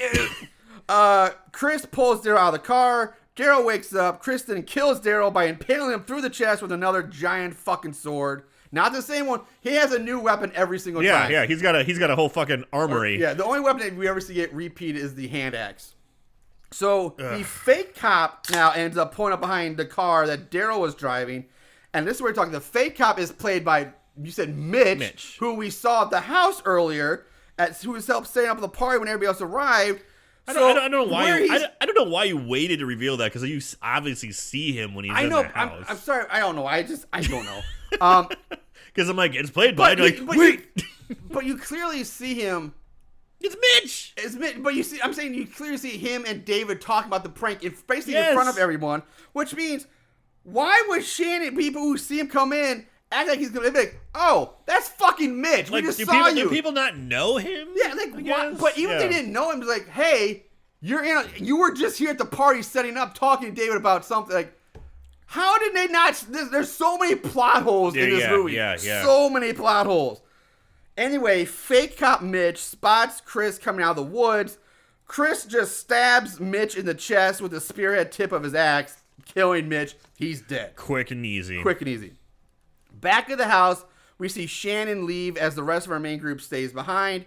Shannon gets into her car and she's taking off her costume. And then she spots Chris, who's suddenly back at the house now, walking around outside. Sure. What? How do you get back so fucking fast? I don't know. Jesus Christ. How far they drive away? Who knows? At the same time, and They drove 30 feet down the driveway and then stopped. She's got her titties hanging out in her bra, and she's like, Chris! She's like, Todd, get back here! Look at my tits! I'm sorry. We cut back to Chris, who has gotten back inside the house now. He takes off the mask, heads downstairs, where he finds the guy dressed as the friar banging the girl he set free from the stockades. More boobs are seen as she rides him like a fucking bronco. It's a bucking bronco. It's pretty juicy. It is pretty good. Yep, pretty good. It's pretty juicy. Chris enters the room, kills the girl while she's on top of the dude by hacking into her back with the axe. Splat. He then chops down the guy at Friar Tucker, whoever he is. Misses. The guy rolls out of the way. So I'm like, okay, we got maybe a little standoff going on. The guy rolls out of bed, tries to make a run for it, but Chris just throws the axe at him, hits the guy square in the back. The guy smashes face first into the wall. Spits blood on the wall. Falls to the floor dead. Yeah. And I did like that sex scene where she goes, after she climaxes, lays down on it, like, this was a really good idea. He's like, yeah. You know this is a good idea? What? Tell me your name. He's like, And, things like those hookups do happen. Yeah. And it's obviously been over a decade since this happened to me because, but man, those were good days. Those college days. Those college days. Those random weirdo hookup days. But hey, I'm a happily married man and have a kid on the way, so you can just remember those days. Have fun, kids, in college. That's from your 40-year-old live it up while you can. Horror podcaster. Yes. So upstairs, our crew is cleaning up the house. The lesbian couple leave to go have some alone time. And then Tracy leaves to go take a bath. We cut to Shannon heading downstairs, calling out for Todd. She enters the bedroom and sees Chris standing over the dead girl. Chris spins around, grabs Shannon by the neck. Again, he spots his mother's necklace. Batman. And then, but this is kind of a weird scene because he kind of leans in close. He really leans into Shannon, and it looks like he's either kissing her on the cheek, or whispering something in her ear, or hugging her. I got hugging. I don't know what it was. Yeah, but it was. Because I didn't see the arms go up around. He's holding it, and he pulls her, and you see his head is go up to her face. It was weird. It looked like a hug, but it wasn't an affectionate hug. Like, oh, mommy, I'm so glad to see you. It's like, oh, mommy. And maybe that whole mommy thing, where she's like, are you a good boy, Chris? You want to... I don't know. It's just fucking strange. That's all I know. Yeah. They hired the wrong actress for that scene. Yeah, they did. It's like she's the one who showed her titties in the beginning getting raped. Okay, I get it. You need the titty girl for that. But she needs to be able to also be motherly, not like dominatrix. I'm your mama. She's not 50 Shades of Grey mom. Yeah. It's like she's still working the last day shift strip club day. Sorry. Jesus Christ. So Shannon tries to run away, and now the film goes into super slow motion. This was some of the slowest motion. Yeah, for a moment. But Chris easily just grabs her again and puts her in the fucking iron claw. Yes! The iron claws her face. I was gonna say the same thing. He slow motion, whips her back. Iron claw, iron claw. No escaping that. There is no escape from the iron claw. That's Killer Kowalski. That's an old school wrestling reference. Kid's like, who's that? Look it up, wrestling fans. We jump back to our lesbo couple undressing each other. And now we get a pretty serious lesbian makeout, almost lesbian sex scene. Lots of boobs are seen in this. So much boobs. But then we go back to Shannon waking up handcuffed. to like the pull-out sofa bed. Yeah. Chris gags her and hog-ties her free hand to her ankles. What does he put in her mouth? I have a theory. I think it's that You think it's the girl's underwear? Yes, the stockade girl's panties shoved in her mouth. That would make sense. I wish he would show them. I wish he would, but to me it looks like it's just like Just a white cloth. White cloth. Yeah. But I love the theory that it's the panties because that would make sense. But it looks like just like a clean white cloth or something. But it has ruffles. Did it have ruffles? A little bit of ruffles. I missed that. But not enough to really like signify that they're panties. But I really, really wish. Yeah. I really wish if they want to hit a home run, he holds up the panties. And then just goes sniffs them and then puts them in. Brother, you just kicked it up a notch. Marshall, fucking bam. Guy Fieri style, going to Flavor Town, baby. I that was Emerald. Emerald did bam. Yeah, he did Emerald did bam. We got a good meat sauce going on here. We're gonna kick it up a notch. Bam, basil. What do you know? But I don't know. I thought Guy Fieri. He says Flavor Town. The flavor of the panties in the mouth. There you go. I don't know. Cooking shows and horror with panties in mouth. Why not? Yeah. Only here. And then anyway, he just drags the dead girl's body off the screen. Tracy, meanwhile, is soaking in the tub while Larry's in the bedroom doing more research on Chris Vale on his laptop. Dude, soaking in the tub forever. Well, she's taking a nice bath, dude. Nice bath. Just soaking, enjoying them suds. It's all right. Anyway, he goes in the bathroom. He's like, Tracy, you gotta see what I found out. And she's like, get out of here and take a bath. Cannot wait for me to get out of the bath. He's like, yes, but hurry up. Yeah. You know that guy Larry? He looks so much like Rolf from. Okay, this is odd. This is an odd one. You're a fan of The Office. Yeah. Dwight's friend Rolf, who's kind of a weirdo, and he makes his own DEET and SPF 40, SPF 900, whatever. Yeah. Yeah, he looks a lot like that actor. I don't remember. I love The Office, but I'm not remembering what that actor looks like off the top of my head, so I can't compare. He's also in Difficult People, if you've ever seen that show, which is a show on Amazon, which is fucking stellar. I have not. No. And I realized I was just shaking my head no, but nobody at home can see that. It's okay. So I had to say no. So Larry goes back to the computer while Tracy lingers in the tub. We see Chris slither across the bed behind Larry like he's a fucking snake or something like that, while Larry's talking out loud about how this house used to belong to the Chris Vale family. So now it's becoming knowledge that used to belong to the Vales. Yes. Larry turns around and is face to face with Chris, who, of course, he still thinks is Todd. Larry turns back to the computer, but Chris just stabs Larry down through the head with another sword. The blade goes through the top of Larry's head and comes out through the bottom of his chin. Looks good. Looks good, but Larry takes way too fucking long to die from a sword being driven through his fucking brain. This is my last time on screen. I'm gonna milk it. I'm gonna ham it up. And then Chris is like, Chris gets fed up and he's like, fuck this, and he like rips the blade out through his face. Fucking awesome looking kill. So, hearing some commotion, Tracy gets out of the tub. We see her boobs now too, and I'm just like, God bless this movie's boobie count. The boob ratio in this movie is through the roof. It's amazing. Yeah. Seriously, all but two girls who have more than like 3 lines in this movie show their tits. Seriously, every girl who has more than 2 lines, only 2 of them do not show their tits, if that makes sense. I know one. I'm trying to think of the other. Janine, who died in the car, and Shannon. Oh, yeah. Every other girl who had more than 2 lines shows her tits. That's hilarious. That's hilarious. I like how you broke that down. Yeah. Tracy enters the bedroom, finding Larry gone. She thinks she's hiding in the closet, trying to scare her, so she, like, I don't know, blocks the closet door with, like, sticking a chair underneath the knob or something. Yeah. And then she just goes back to her bathtub. Yeah, she gets out of the tub, can't find Larry, decides to go back in the tub. Yep. Most people would be like, would drain the tub. You know, she gets out. I found that kind of weird. I don't know. That's just my thing, I guess. Chris peeks his head in. Tracy freaks out and covers up, still thinking it's Todd. Chris fully enters the bathroom, approaches Tracy, who now thinks it's Larry. She's like, oh, Larry. Oh, it must be you, Larry. You borrowed Todd's costume. You're trying to spook me. You got me. Yeah, and then Chris just pulls out a knife, slits her throat. Yeah, but he like puts it in front of her, and she's like, ooh, you're gonna scare me? You're gonna kill me? And yep. Slits her throat. She bleeds out in the tub. Tracy dies. David tries to Shannon's cell phone, but being tied up, Shannon can't answer it. We cut to David walking into the bathroom where Tracy was bathing. He finds her in the tub, which is now filled with bloody water.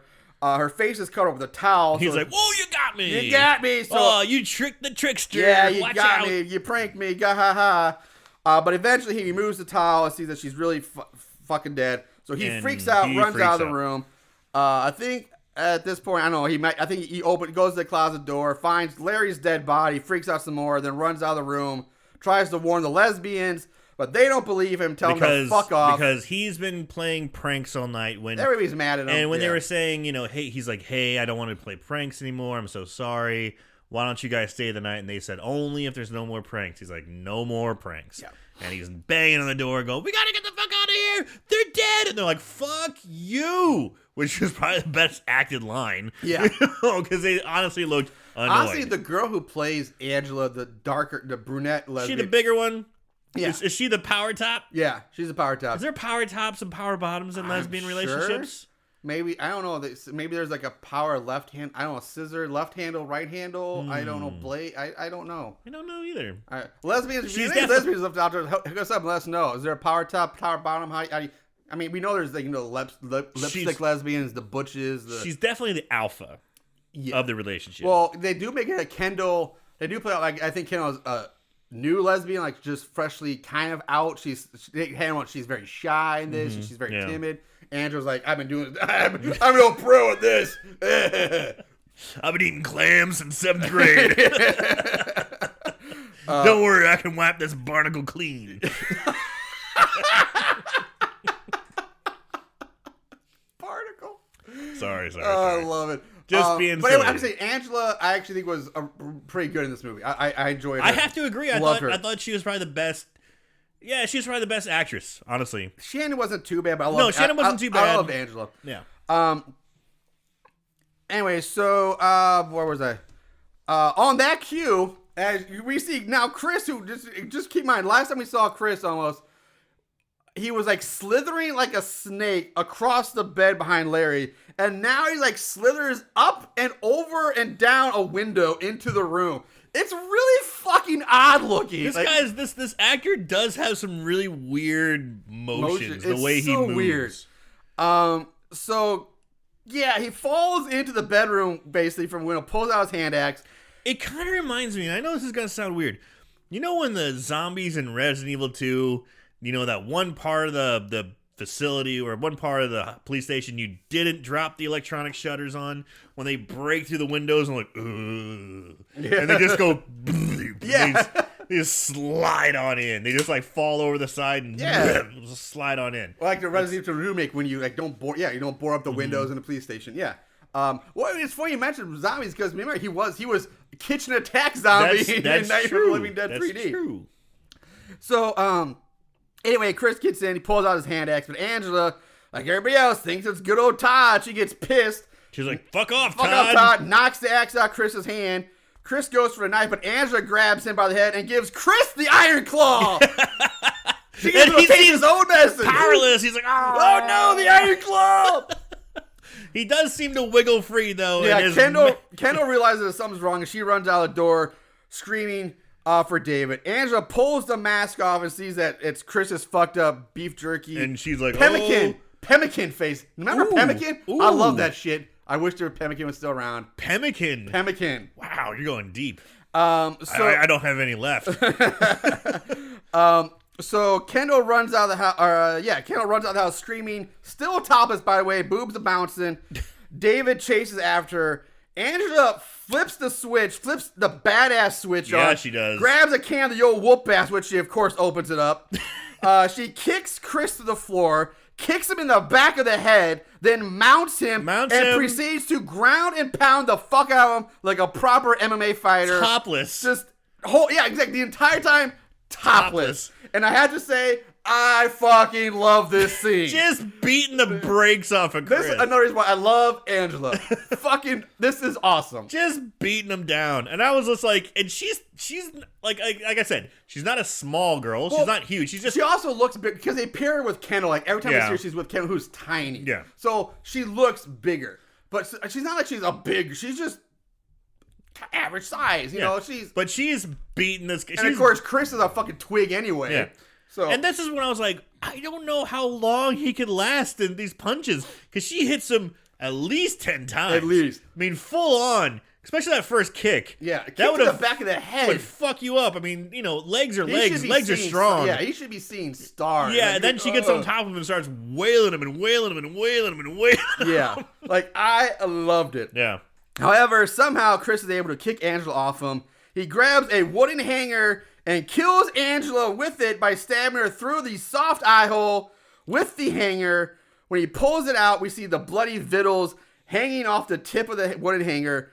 So I'm pretty sure that's a first ever death by hanger. Ooh, I think it is.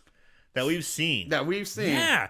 And I gotta say, it was this was probably one of my favorite kills. Yeah. Because he does like a fucking ninja. The way you remember how he like poses this is the way I would describe it. Like a ninja Andrew Dice Clay, when he would say, when he'd say, "What's in the bowl, bitch?" and do the behind the head smoke with the cigarette. Yeah, he held it that same fashion, but it was pointing forward. Yeah. She comes running forward saying, she's like, I'm gonna kick your fucking ass. She's coming to kick him, fight him, punch him, whatever. Yeah. And he grabs her as she's coming forward and pulls her head into the hanger. It's like something you see like a Jackie Chan movie or an old kung fu movies. It's so like it was pretty slick. It's pretty slick, but also so out of place. Yeah, so out of place. Like he's so like a ninja. Because what? The whole movie he's been hack and slash. Yeah. Like what killer is like hack, but now I'm saying like Mr. Finesse Ninja wrapped behind the back trick shot. Perfect word, finesse. It was a finesse kill. For someone who is beating the brakes off of him. You could just grab the hanger and stab her through the eye. I would have liked that better out of desperation. Yes, I can't do anything. I'm gonna go for a Hail Mary. Yeah, just stab her with the eye. But this whole behind the head finessing made me. As much as I love this whole scene, I still like it. Made me. That's the one thing like. It makes me quit. Like I kind of want to hate it because it looks so fucking ridiculous and it's so out of place. Mm-hmm. He could just stabbed her with it, same effect instead of this weird pose, forced thing. That I think I would have liked it better if he would have grabbed it and then like just would have lunged, falling forward, like he just can't even stand up anymore. Yeah, and just happened to hit her in the sweet spot, just like that lucky knockout blow. Yeah, and like he falls. Fucking what was it? Dan Henderson on Bisbing. Yeah, was it the way you just get beat me just that one lucky knockout punch, and he got the win. It goes on in history as some of the most amazing thing. Yeah. So yeah, he hits her, falls to the floor, goes like he just barely made it. Yeah, that would have been cool. And it humanized. It shows that he's not supernatural. He's human. He's a dude. We've already seen him fear back from a gun. Yeah, you know that I think would have been so much better than this weird ninja martial arts crap that came out of nowhere. Not that it was bad. It just didn't fit. It just didn't work. Yeah. So we go back to David, who goes back into the house now looking for Shannon after he sees that Shannon's car is still parked outside and she never left. He goes into the main bedroom and pulls out another gun from a dresser drawer and then starts shouting out for Shannon. He goes downstairs, finds Shannon tied up and gagged. He rushes it, unties her, but ends up getting Negan'd to the back by Chris. Just what? He does. He gets a baseball, but he gets Negan'd.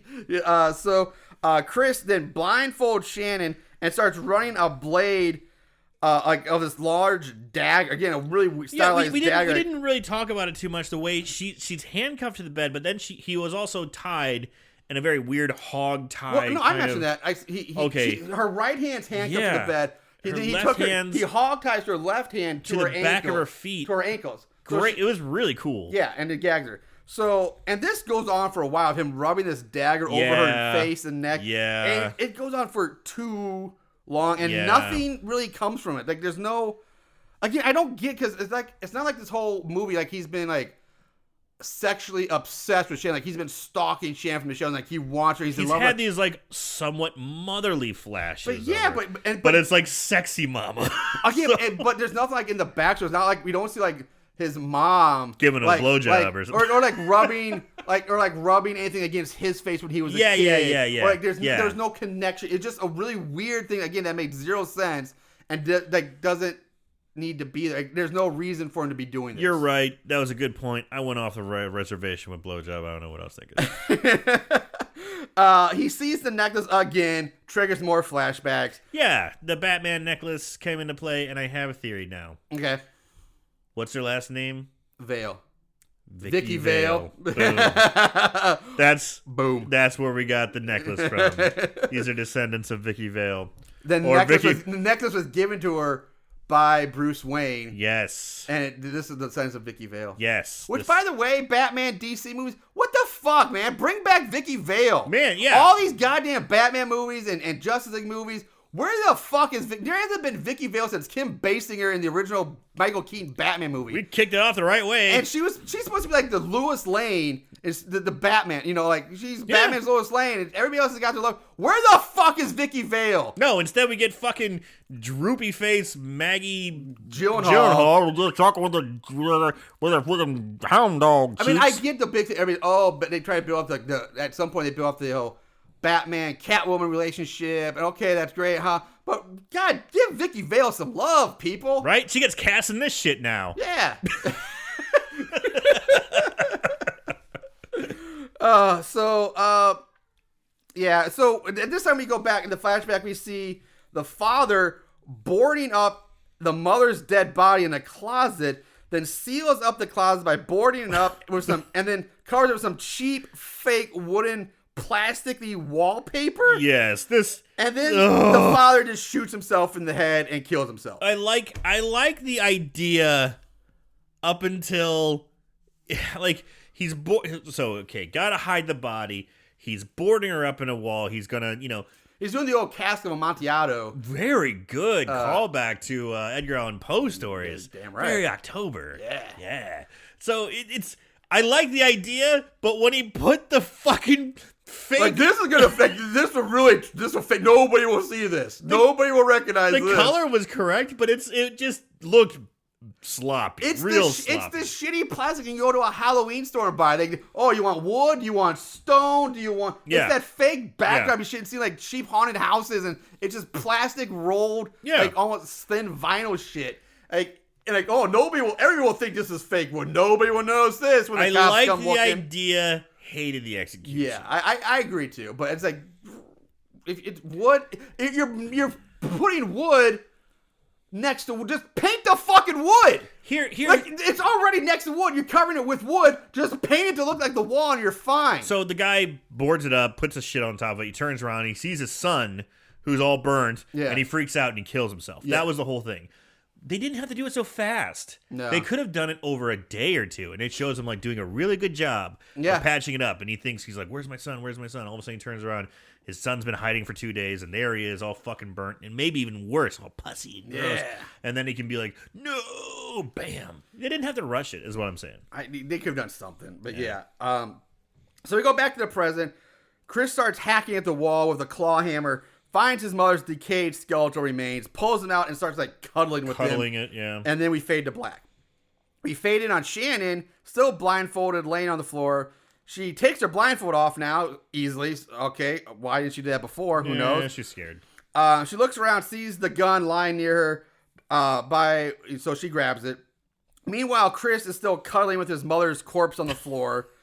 Shannon stands up, shoots Chris twice because for some dumbass reason there's only 2 bullets in the gun. Yeah. Which I didn't understand that. It's supposed to be a fully loaded gun, at least a 9 to 13 round, maybe 11. There hasn't been one shot fired. Not a single shot's been fired in this entire movie. Boom, boom. Oh, now it's empty. 2 shots? I mean, did it jam? No, it didn't jam. I mean, did it just have 2 bullets in there? It had 2 bullets in it. Come on, man. Yeah. So that's why you need to have a revolver. Trusty revolver. Yeah. So 2 bullets, done. Chris slumps down over his mother's skeleton, dead. We cut to Shannon outside talking to a cop who wants her to, like, yeah, you have to give your statement, blah, blah, blah, while other cops are walking around doing this shit. Dude, she's got, like, sex hair. Her hair's all ruined. Yeah. And it's like, when you take your girl home after she's got nice hair, hairspray and all that stuff, but you had a rough night in the sack and she sits up. She's like, hey, baby, the hair is just all over the place. And you're like, yeah, and you know what? Hair. She didn't have really that rough a night. All she did was party. She never had sex. And then she just laid on the floor. She just laid, she didn't get roughed up. She didn't get assault. She just laid on the floor. She's handcuffed, but she just laid there. Marshall, she was awkwardly hugged. She was awkward. I'm so sorry. She was awkwardly hugged. I apologize. That would give you sex ed. Yeah. So anyway, she's talking to the cops. Behind the cop she's talking to, she sees the body bag that's supposed to be containing Chris's body sit up, and she grabs the cop's gun from his belt because, again, the cops in this movie are shit cops. Oh, and he's like, "Hey, what are you doing?" And she grabs the guy's gun, shoots the body Chris bag in the body bag in the head, one shot in the head. The cop goes over. I don't think he even takes the gun back. He just goes over and They did it in a very John Woo style, or maybe Ang Lee or Edgar Wright. You know, the quick close up, like grab the gun, pull it out, extend it. The cop goes, "Hey," close up, and then boom. You know, but they didn't use any of that technique at all during the actual. I mean, they did some close up kills, but not like that quick succession of movement. No. And it wasn't bad. It was a little sloppy. It wasn't as crisp as those guys, but I appreciate the effort. Yeah, but again, like I said, the cop's shit because he never takes the gun back. But they just go over to the body bag. They open it up, and we see that Shane has actually shot David. Bum, bum, bum. Instead of Chris. So yeah, wow. And the cop goes, "We got the wrong guy." Yeah, and also, first of all, for getting shot in the head, there's no gunshot wound, blood. There's no anything on David. He's completely fine. He does have very dark, bushy hair, but he got shot like in the forehead. Like he should be dead. And not the fact that, not even from the gunshot, we'll take that away. He got brained by a baseball bat. Yeah. Still, no blood, no bruising, nothing on his head at whatever. So I was so mad at that part. I'm like, really? Yeah. You're looking for Chris Vail, who looks like, I can't believe it's not beef.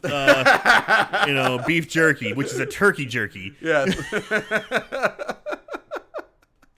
That's what he looks like, so come on.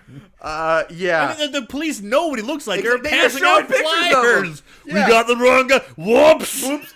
Yeah, and Shane, We got this normal-looking guy Yeah, who happens to own this house. Jesus. Shane stands over David, looking down with disbelief, tears filled her eyes. The cop's like, "Uh-oh, we got the wrong guy, guys. He's still out there." Waka waka. Waka waka. Now we cut to Chris walking down some road wearing brown robes and a mask made from a paper plate over his face. Sure. Because that won't Draw suspicion. Yeah, or that covers him up real well. A car stops and the driver offers him a ride because, again, everybody, that's the first hitchhike I'm picking up. The dude that looks like a burnt fucking sausage and with a paper plate plate over his face. Yeah, I'm picking him up. Although the guy who picks him up might be the kind of guy who likes to pick those kind of dudes up. Chris gets in. The driver's like, "You look like you've had one hell of a Halloween night." As he wears an American Eagle net trucker's cap with no shirt on and a dirt stash in a convertible. Chris takes off his paper plate mask and it's very subtle, so I could be wrong, but to me, he takes off the mask and it looks like kind of sinks down into the chair bit, like he's gonna curl up and just take a nap as the car drives away in slow motion.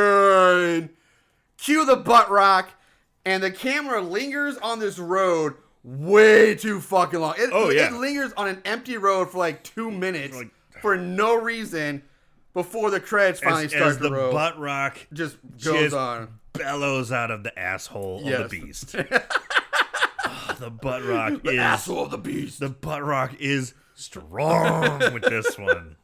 So you roll the credits, and then at the end of the credits, they try to be funny with the end credits, saying that no beautiful co-eds were harmed during the production of this screenplay. Only one ugly dude, so who cares? And why are you still reading this? Go back to the video store and rent another Asylum film. You know you want to. That's the movie. Let's move on to our favorite kills. So many wonderful kills to choose from, but you can only choose one. Them's the rules, Puddin'. All right, Aaron, what do you got this week? I mean, as we mentioned before, the kills are pretty good. Yeah, I gotta admit, I was surprised. Yes, I was surprised too. I was surprised at the quality of the kills. They're all pretty good. I like the troll kill because it was And I think I'm going to go with the troll kill. Okay, I'm surprised. But Because cool. it's the one that had the most comedic value. And I really do believe in these indie movies, you have to bring some good fun to the movie because you can't compete with big blockbusters and classics. Right. You got to bring something different. And usually that's humor, you know. And this was the funniest one. And it was good. It was still good because it chopped into his head. He pulled it back and forth, and they got a close-up shot of it kind of ripping the head open. And he fell down and kicked him in the stockades as he fell forward, dead. That was my favorite kill. Now, I'm not saying, like, that was my favorite one. There were better, more gory ones and, Yeah. you know, more But that's what theatrical ones. your favorite but kill. that was my favorite Not one. necessarily best. It's your favorite. Yeah, kill. that was my favorite kill. I had two. Like I said, they're all good. Larry's kill was really good with the sword through the head, and then when he rips it through the face, it looked great. Yeah. But even though we ranted and we hated the part of the setup to the kill, my favorite kill, Angela. Yeah. Because just the entire scene she's kicking his ass, she's fighting back, it's awesome. That was one of the best scenes in the movie. Yeah, hands down. And then, but a fucking hanger, it's stupid, but it should be done. Fucking first, hanger through the eye hole, and again, it looked good. It looked good. Yeah. So that was my favorite. I was like, holy shit! I just saw someone get killed with a hanger. Yeah. So that's my favorite kill. It was Angela.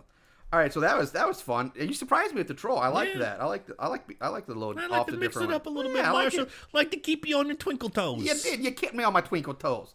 All right, moving on to the odds and the ends. Hey there, Puddins! Not only did Mr. M and Mr. A watch this movie, they researched it too. And they say I'm the crazy one. All right, ratings. Oh, IMDb gives it a 3.9 out of 10. Oh. Rotten Tomatoes, there's no official tomatometer score, which is not a surprise, but it has a 17% audience score. And Amazon, well, it's not on Amazon, so there is no Amazon score. Yeah, no shit. It's like, this is one of the very, very few Rare, films. yeah. You can only find it where, Marshall? On Tubi. Tubi. If you ever in doubt, just think of Teletubbies. They'll come to you. Tubi. So Where can you find your horror schlock? Tubi. Tubi. It sounds like it sounds like such a kiddie. Like it's gonna be like a streaming service for kid movies. Can't help but say it in such a like I juvenile, know. You goofy say way. like Tubi. Yeah. I I feel like I gotta lower my voice more when I say Tubi. I feel like the Pillsbury Doughboy, like somebody's gonna push me like Instead of tickle my belly. you go, Tubi. Tubi. So plot keywords. There were 62 plot keywords. Wow, I'm surprised that people took the time. Yeah. Nipple, bare breast, woman on top, stabbed in the eye, nude fight. Yeah. And then lots and lots of stuff pertaining to lesbians and all sorts of lesbian innuendos.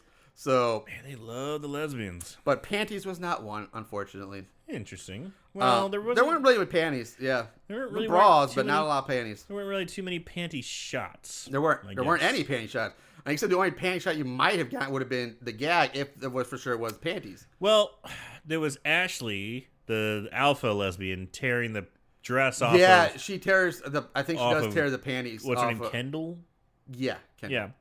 Which, by the way, Angela rips off Kendall's. I Yeah. think, and they were black or something like that. yes. God, it makes me sound like a horrible pervert. Just thinking back, did she survive? The Kendall character? That's a good point. I think she survived. She might have then. Because she ran outside. Gets in David. the car. She gets. Yeah, she's like, David, don't go back in there. And David that's the goes- last time we see her. Yeah, David goes back in, and that's when he finds Shannon. Goes into that final scene. Yep. Kendall may have survived. Yeah.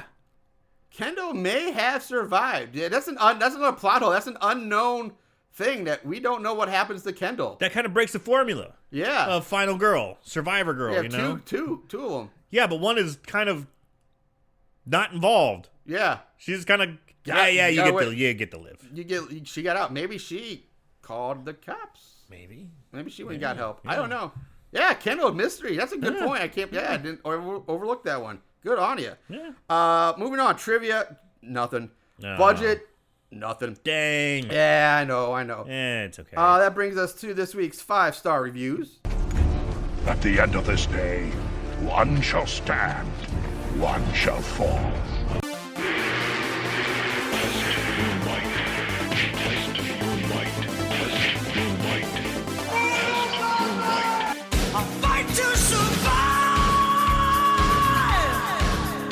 Good versus bad, right versus wrong, light versus dark. In the end, when the dust settles, who will be left standing after Mortal Kombat combat? How many? However, problem is, it's not on Amazon. So there are no Amazon 5-star reviews. That's the right. only reviews I have to go off of are IMDb ones. And those motherfuckers like to write goddamn novels. Why? Because everybody thinks they're fucking Siskel and Ebert. So I wrote down some of the shorter ones, and even some of the long ones I just took clippets from. Why can't they be more Leonard Maltin? Why can't there be like a fucking max on these things? Like, you can only write so much.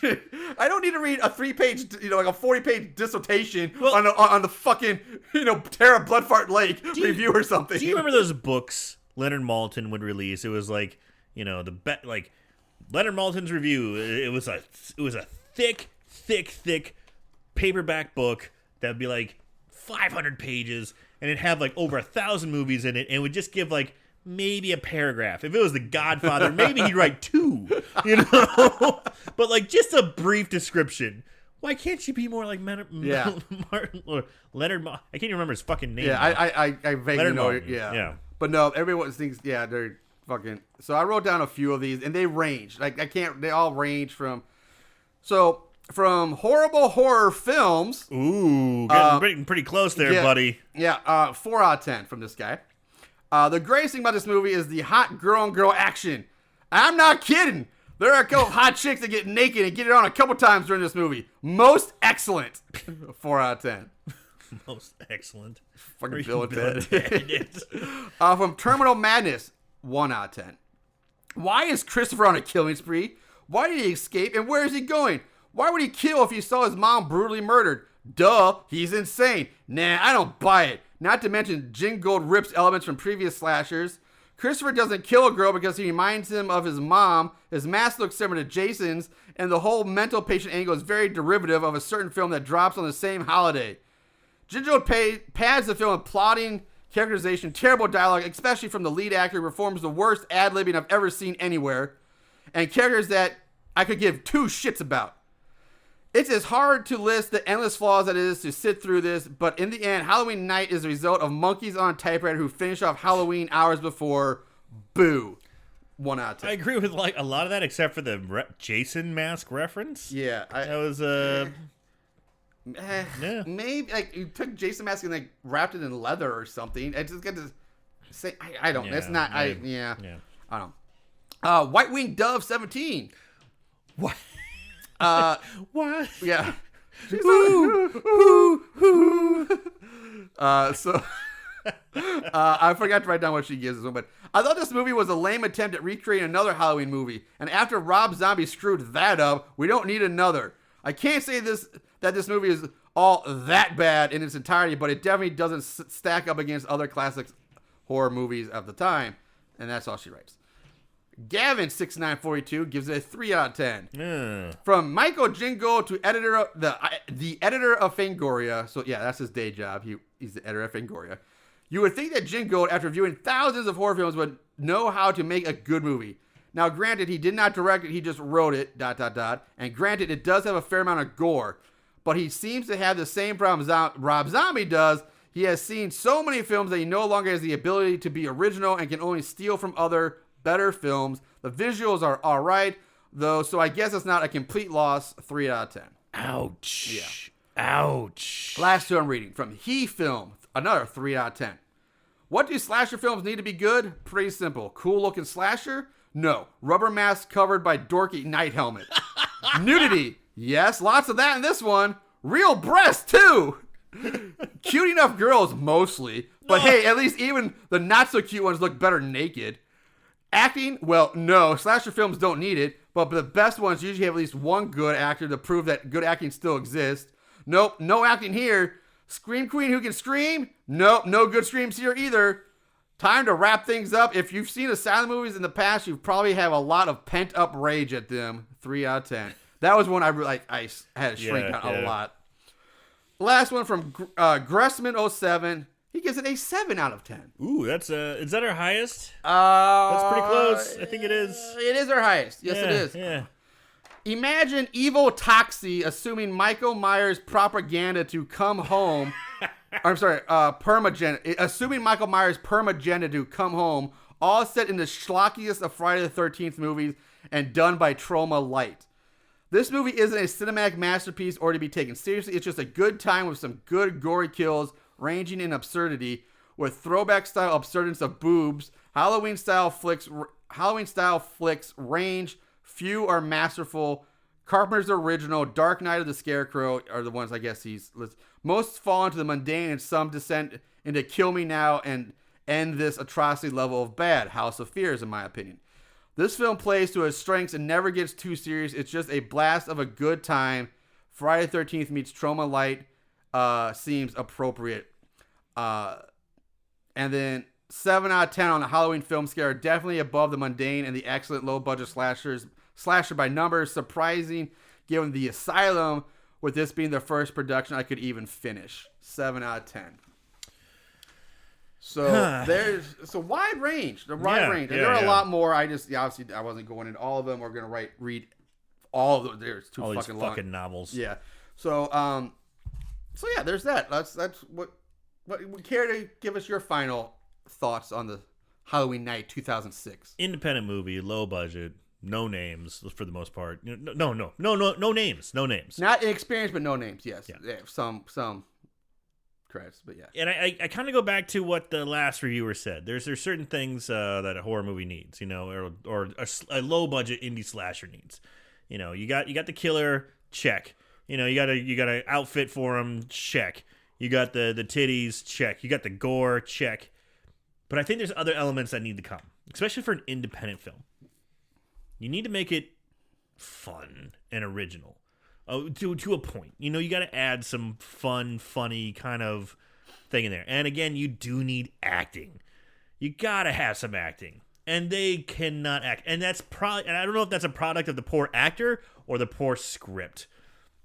Because this is where it shows they had good gore. They had the tits. They had the killer. And you know what? The way the guy moved, it was very interesting. He did have weird movements. It was definitely bizarre. It was an interesting choice. But after a while, I kind of liked it. The way he described him slithering around. And even though it didn't quite fit so much the finesse kill, he had interesting movements. But it just did not follow through with the fucking writing and or acting. It could be both. Both the acting was just shit and the writing was just shit. But you gotta give your actors actual dialogue. You can't have them be like, and just kind of fill in, talk about this, talk about that, talk about the party, talk about how you're going to set it up, and just, ad-lib it. Because then it just gets sloppy. And there's a lot of sloppiness. Now, please let me know what your thoughts are on this. I felt like the guys, especially in the first and beginning of the second act, they were giving a lot more free reign. And they were freeballing and spitballing and shit talking way more than the girls were. The girls seem to be way better actors in general than the guys. I agree with you on that. The girls were better. Way better. Mm-hmm. Way better. And I wonder if that's because the guys were just told to freestyle and the girls stuck to their script, because the girls really didn't freestyle at all. They seemed to have deliberate lines. And if they did a masterful job at it, because it wasn't really obvious it was with the guys. And that's where it falls into so bad it's scary for me. Because good kills, good gore, you got tits, I like all that stuff, but for some reason I judge an independent movie a little harder because you gotta come with the funk. You gotta come with something a little bit more. Bring the funk. You do. You really do. You gotta stand out amongst it. Remember that happened with 420 Massacre. It just didn't do anything different. You're fucking called 420 Massacre. Have people doing, make it fun. Have some fun. They had zero fun in that fucking movie. And this was, Halloween Night. Yes, it's supposed to be fun. Bring a little fun. That's why I like the troll kill the most, because that was the one that had the most amount of brevity and kind of like a fun moment. This didn't have any fun moments. Even the joke part wasn't even fun. So I'm going to have to say So Bad It's Scary. Maybe I'm judging it on a sharp curve, but that's how I felt watching the movie. It just didn't punch home for me. Okay. I appreciate everything you said. I think you're wrong. Oh. I say So Bad It's Good. Okay. I agree with you for a lot of things you said. You're right. The writing's pretty bland and terrible. Everything we've seen thousands of times before. It doesn't do anything new. It doesn't break the mold. It recycles the same formula we see time and time again. But at the same time, I was as bad as the guys were in this movie, and they get to the point where I wanted to slap David a few times. I just wanted him to shut up. But as bad as it was, I was never really bored with the movie. I never got bored. The kills were great. Again, really good for this level. It surprised me. The boob ratio was through the roof. Angela, I thought, stole the show. I enjoyed it enough that I don't think it's so bad it's scary. And I'm kind of, at least maybe maybe in the past I've said differently. I don't remember, but as I sit here today, I feel like I'm a little opposite of you. Like, I'll give independent movies a little more leadway because they're independent. They're working with less. They're not getting top line actors, not getting top budgets and producers and directors. They're working with a lot less. So I'll give them more leadway. Unlike, where you said you're the opposite. And yeah, should they be more fun?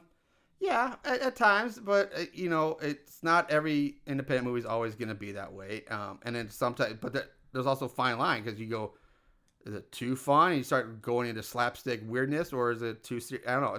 But I give them a little bit of a leash on this, and I say it's So Bad It's Good. I think it's worth at least one watch. It's fucking free on Tubi, so you don't have anything to lose. That's true. Now, I get what you're saying, but I could have gone with 50% less boobs and 25% less gore for 20% better writing and 20% more gags. How dare you say 50% less boobs? I could have. Never less boobs. There were so many boobs. And you say that like the bad thing. How dare you, sir? It's not really a bad thing. But there was also this, but the writing got pretty cringy too during that standoff scene where David and Dylan, or whatever his fucking name is, were getting into it, and they just kept saying, "Sup, faggot, sup, motherfaggot, faggot," yeah. Kind of going back and forth with that. I'm like, oh, that was a little rough. I'll give you that. And Yeah, I'm like, come on, guys. I'll give you that. That was 2006. We just talked about it last week with Freddy vs. Jason in 2003 when they were talking about how cringe that was. PC. Jeez, you're getting old. PC. But I don't know. I got a lot of gay friends, and I'm just like, I don't like hearing that. I got gay friends too, but it's like, Jesus, that's still. I get it. But still, it was just, you don't have to write it. If that shit happens, like, it's still kind of cringe. It's not that. I'm not gonna huge say a you deal. can't write, because if you're writing for a character, and if this is the character, then that's the character. Now, if you're having people that wouldn't say just saying fag just to say fag, or to be for obligatory reasons, or just for shock, then that's not. But almost everything is acceptable within the realm of a character when writing for that character. Now, so I'm not gonna get all PC and say, oh, nothing's acceptable. Because either everything's acceptable or nothing's acceptable, blah, blah, blah. We're not getting it. That's not what we're doing here. That's not what we're for. All I'm saying is it's worth the watch. It's a fun movie. I was not bored. The kills were good. The boobs were great. It's a free watch, so nothing to lose. Watch it if you want. Aaron says no. I say yes. Pick your side. Lie in the sand. That's what we're done. We're done for the day. Well, do I have a rebuttal? No! Mine! No, if you have a rebuttal, go ahead. It was just cringy. I get what you're saying, and I totally agree. I just think it should be better if you're going to use it more impactfully instead of just throwing it, because it just gets cringy. It just got cringy. That's all. Okay. That's all. All right. So if you're, I thought it was better used in 2003. So if you're a prude like Aaron, don't watch this movie. Oh, go fuck yourself and your asshole, you piece of shit.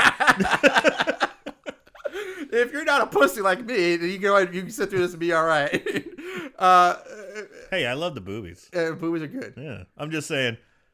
I wish the writing was a little better. Yeah, but that's so many movies. I mean, so many. But yeah. We can talk about this. I know we're good. We've said our bits. I realized we're setting ourselves up for a conversation after this is over. Yeah. We've said our piece. You guys, thank you for joining us. We appreciate it. Let us know. Let us know know your thoughts, I guess. Yeah, and let us know about us. Please contact us on Facebook, on Instagram, on Twitter. The plugs, that's so long. I know, our Twitter handle is That's So Bad It's Scary. Find us on horriblehorrorpodcast.com where you can find our merch. And, we have a link. We're getting low on, by the way. Yeah. After the convention, we're very, very low on shirts. I got to go through inventory because we are running really low. Yeah, that's a good point. On shirts. We are really low on our shirts. And, I'm actually in the works here with something I need to talk to you about later. Uh-oh. Off air, something maybe for Christmas time. Ooh. But all right, so that's it, guys. We'll be back next week with another horrible horror movie. So until then, guys, watch more horror movies. And remember to always keep it tight. Stay PC!